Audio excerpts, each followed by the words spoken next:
कौशल्या कहे दोष न काहू, किसी का दोष नहीं। ये तो कर्म विवश दुख सुख क्षति लाहू, दुख सुख हानि लाभ भाग्य के अधीन हैं, कर्म विवश हैं। और देवी मोह बस सोचिए बादी, विधि प्रपंच अस अचल अनादि। विधाता का प्रपंच किसी को समझ में नहीं आता, लेकिन एक बात का मुझे दुख है, श्री राम जी के बन जाने का नहीं। राम जाहि बन राज तज भल परिणाम न पोच। राम जी वन को चले जाएं, लौटकर आ जाएंगे, परिणाम अच्छा होगा, बुरा नहीं होगा। तो फिर आपके आंखों में आंसू क्यों? कौशल्या जी ने कहा कि राम जी की सौगंध मैंने आज तक नहीं की, लेकिन चित्रकूट जैसे तीर्थ में मैं राम जी की सौगंध करके कह रही हूं, गहवर ही कहे कौशला मोहि भरत कर सोच। मुझे भरत की चिंता है। क्यों? क्योंकि गूढ़ स्नेह भरत मन माही, रहे नीक मुहे लागत नाही। भरत जी के हृदय में छिपा हुआ प्रेम है। भरत राम के बिना नहीं रह सकते।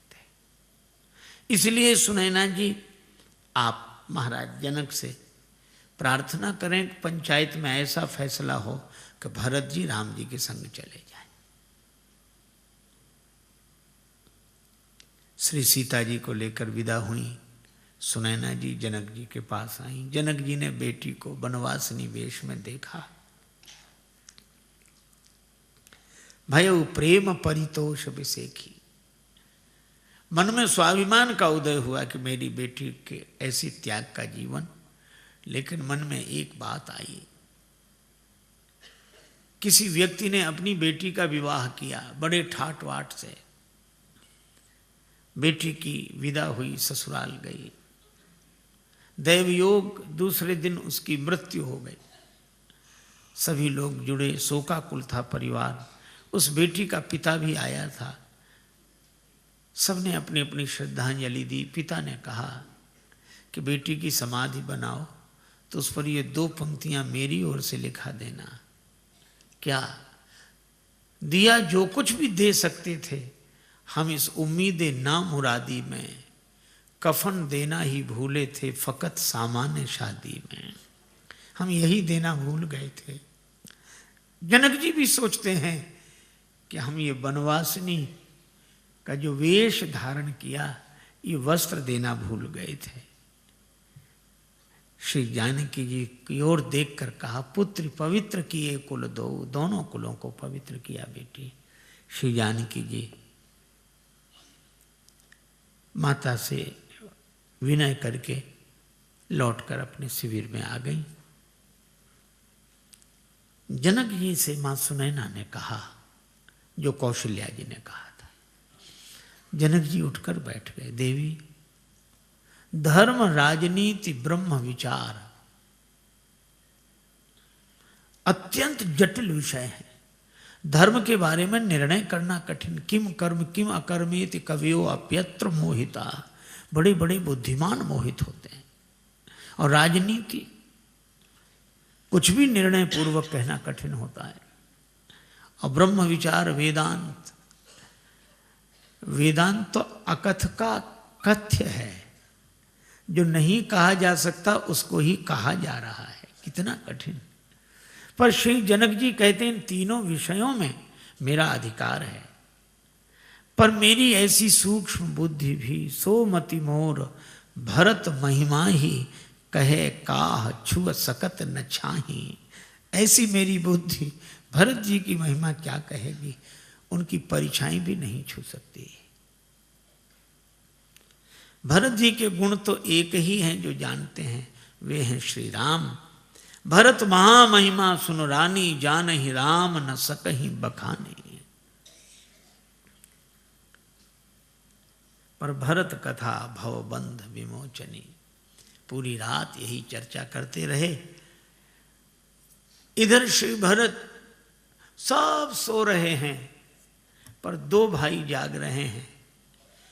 एक नेम के कारण एक प्रेम के कारण, एक राम जी के चिंतन में, एक राम जी की चिंता में, एक सजग लोचन है, एक सजल लोचन है। नेम के कारण जाग रहे हैं श्री लक्ष्मण और प्रेम के कारण जाग रहे हैं श्री भरत। लक्ष्मण जी राम जी के चिंतन में जाग रहे हैं, भरत जी राम जी की चिंता में जाग रहे हैं। नींद नहीं आती। श्री भरत यही सोचते हैं कि ही विधि हो ये राम अभिषेको, मोहि अवकलत उपाव न एको। मुझे कोई उपाय समझ में नहीं आता। अहो अहो इस शिला खंड पर बैठा कौन तपोधन, एकटक रहा निहार गगन को करता अश्रु विसर्जन। मन में एक बात आई, माता कौशल्या के कहने से राम जी लौट जाएंगे। मैं मां कौशल्या से ही कहूंगा। मन में हर्ष की लहर उठी, लेकिन फिर विषाद आ गया। कौशल्या माता के कहने से लौट तो चलेंगे श्री राम, लेकिन कौशल्या माता कहेंगी तब ना। मां तू कहें बहुरई रघुराऊ, लेकिन राम जननी हठ करवि की काऊ। व्यंग कितना मधुर है। वे राम जी की जननी हैं, वे हठ करना क्या जाने। हठ करना तो भरत की मां को आता है, राम की मां हठ करना क्या जाने। श्री राम जी की मैया हठ नहीं करेंगी। तो गुरु जी के कहने से तो राम जी अवश्य लौट जाएंगे। ठीक है, मैं गुरुदेव से प्रार्थना करूंगा। फिर हर्ष, लेकिन लगा कि बात बनेगी नहीं। मुनि पुनि कहो राम रुचि जानी। राम जी का जैसा रुख देखेंगे गुरु जी वैसे ही बोलेंगे। उनका तो एक ही है, न गलत चाहता हूं न सही चाहता हूं, जो तुम चाहते हो मैं वही चाहता हूं। प्रभु तेरी हां में मेरी भी हां है, और तुम्हारी नहीं मैं नहीं चाहता हूं। अच्छा भरत तुम ही क्यों नहीं कहते?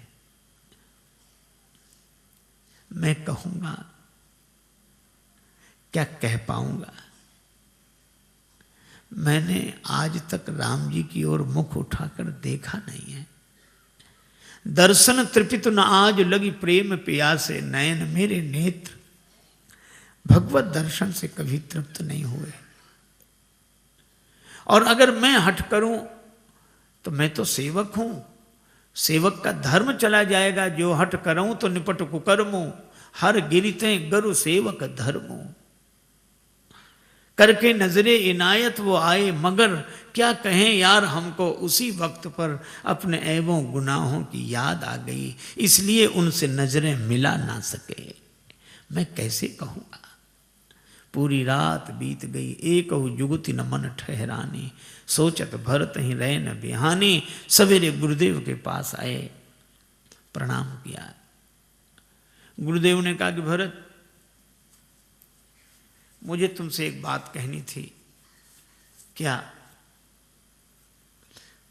श्री सीताराम अयोध्या लौट जाएंगे, पर एक शर्त है, तुम दोनों भाई वन को चले जाओ। गुरुजी ने ये शर्त बहुत सोच समझ के रखी थी। भरत जी राम जी के बिना रह नहीं सकेंगे, और शर्त ऐसी रखो जिसमें राम जी के बिना रहना हो ना। तो भरत जी कहेंगे गुरु जी ये कैसे हो सकता है? तो मैं कहूंगा फिर राम जी कैसे लौट सकते हैं? लेकिन जब गुरु जी ने कहा कि तुम दोनों भाई वन में चले जाओ,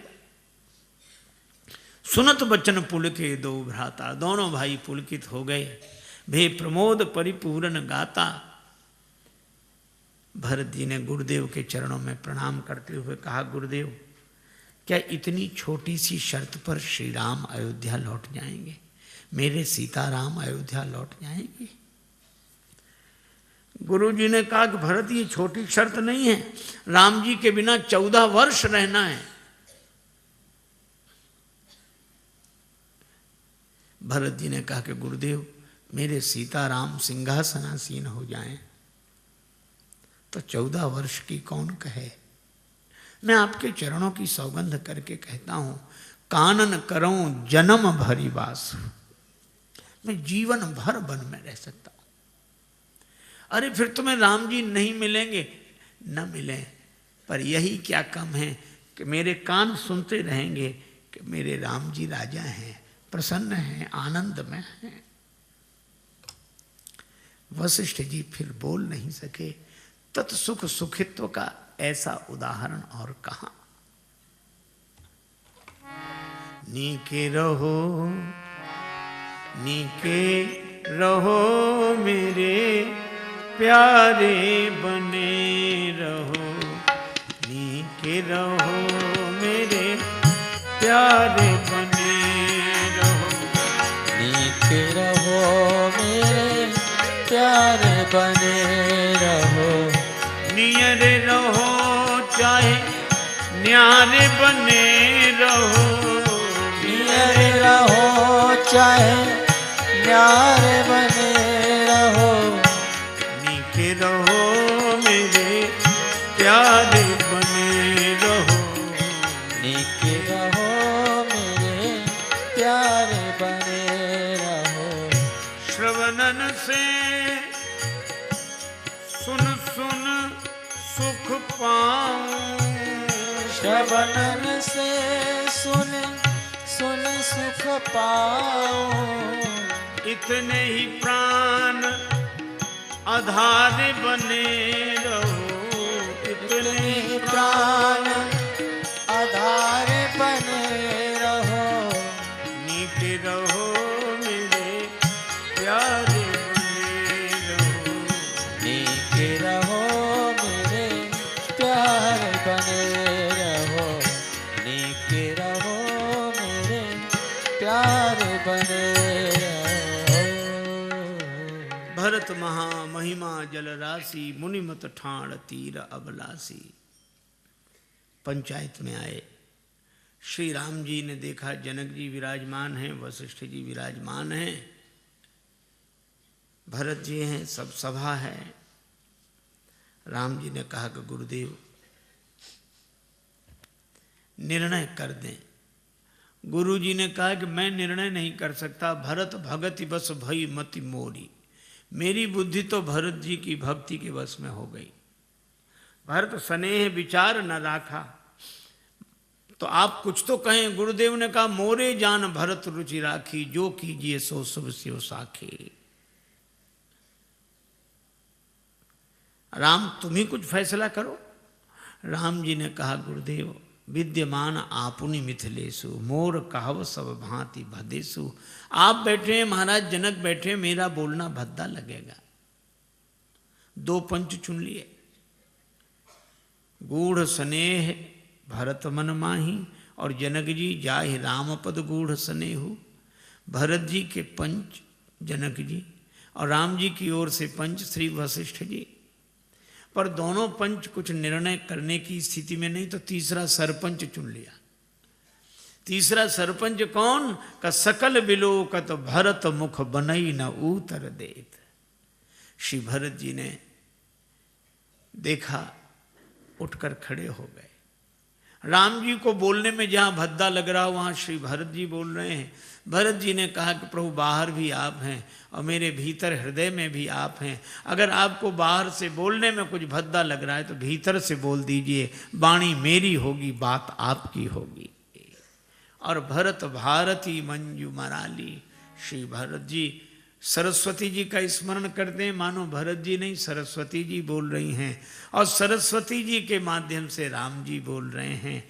यही है, वाणी भक्त की होती है और बात भगवान की होती है। श्री भरत जी ने कहा मैं तो बस सेवा चाहता हूं। भगवान ने कहा कि मुझे अवध ले चलकर मेरी सेवा करो या मेरे साथ चलकर मेरी सेवा करो। श्री भरत जी बोले दोनों बात नहीं कह रहा हूं। फिर का आज्ञा सम न सुसाहिब सेवा, आदेश मिल जाए, आज्ञा मिल जाए। राम जी पुलकित हो गए। राम जी ने कहा कि भरत पितु आए सुपाल ही दो भाई। दोनों भाई पिता की आज्ञा का पालन करें। मैं जानता हूं कि तुम्हें इसमें बड़ी कठिनाई, निर्णय हो गया। भरत जी ने 5 दिन में चित्रकूट का दर्शन किया। आज सुंदर दिन जानकर जाने की बात मन में है, पर राम जी कुछ कहने में संकोच कर रहे हैं। तो राम जी ने सोचा कि हम कैसे कहें कि आप लोग जाओ, कोई दूसरा कह दे। तो श्री राम जी ने देखा, गुरु नृप भरत सभा अवलोकी, सकुचि राम पुनि अवनि बिलोकी। गुरुदेव की ओर देखा। आप कह दें गुरुदेव मन ही मन सोच रहे हैं कि मेरा काम तो जीव को भगवान से मिलाना है, मिले मिलाए को अलग करना तो नहीं। श्री जनक जी की ओर देखा, और श्री जनक जी कहते हैं कि मैंने तो कोई फैसला किया नहीं, मैं कैसे कह दूं कि जाओ। कोई और व्यक्ति कह दे। और उसके बाद राम जी ने सकुच राम पुनि अवनि बिलोकी, धरती की ओर देखा। भरत जी समझ गए, उठकर खड़े हुए। आय सुदेय देव अब सबुई सुधारी मोर। आप आज्ञा दे दें, आधार मिल जाए। भगवान ने पादुका दी। श्री भरत जी ने पादुका अपने सिर पर रख ली। भगवान ने कहा कि भरत, तुमने मुझसे आधार मांगा था, हमने तो तुम्हारे सिर पर भार डाल दिया। भरत जी ने कहा कि प्रभु भार नहीं, आधार है। आधार कहीं सिर पर रखा जाता है? हाँ प्रभु। कब का सिर पर ज्यादा भार आ जाए तो आधार सिर पर ही रखना होता है। लोगों ने मेरे सिर पर अयोध्या का भार डाल दिया, आपने पादुका दे दी। अब राज्य का भार उठाने का आधार मिल गया। अब वो राज्य का भार जो मेरे सिर पर था, आज से पादुका पर रहेगा। सिर पर लोग कुछ सामान रखना हो तो पगड़ी का आधार रख लेते हैं। इसी तरह राज्य का भार सिर पर था, आपने पादुका दी, अब पादुका के आधार पर राज्य का भार रहेगा। भरत, वो तो ठीक है, पर पादुका किसकी है? का प्रभु आपकी। राम जी ने कहा कि तुम तो अयोध्या ले जा रहे हो, फिर कैसे फैसला होगा कि पादुका मेरी? भरत जी ने कहा फैसला हो जाएगा। पादुका अगर चित्रकूट में रहती तो आपके पद में रहती, और पादुका अगर अयोध्या में रहेगी तो आपके पद पर रहेगी। ये पादुका कभी पद से अलग हो ही नहीं सकती। चाहे पद में रहे, चाहे पद पर रहे।